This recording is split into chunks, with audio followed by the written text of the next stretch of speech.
లైనింగ్‌ని గమ్‌తో ఎలా అటాచ్ చేయాలో చూపిచ్చక్క అంటున్నారు కదా! చూడండి ఇదొచ్చేసి మనకి మెయిన్ పీస్ జారిపోతుంది. అలానే సిల్క్‌గా ఉంది కదా! అలాంటి వాటికి యూజ్ అవుతుంది. కిందన బోర్డర్ కరెక్ట్‌గా ఉందా లేదా మొత్తం ఇలా అడ్జస్ట్ చేసుకున్న తర్వాత, ఈ గమ్ అయితే మనకి ఫ్యాబ్రిక్ గమ్ అండి. షాప్స్‌లో దొరుకుతుంది. అలానే ఆన్‌లైన్‌లో కూడా అవైలబుల్‌గానే ఉంటుంది.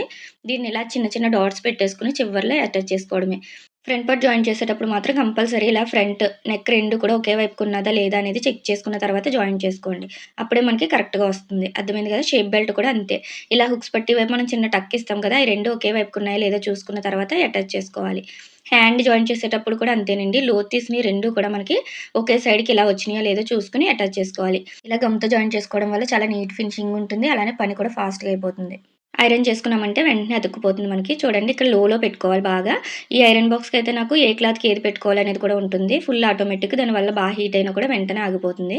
చూసారు కదా! ఇలా అతుక్కుపోతుంది. మనకెక్కడ ముడతలనేది రాదండి. ఎలాంటి సిల్క్ క్లాత్ అయినా. వీడియో నచ్చినట్టయితే లైక్ చేయండి.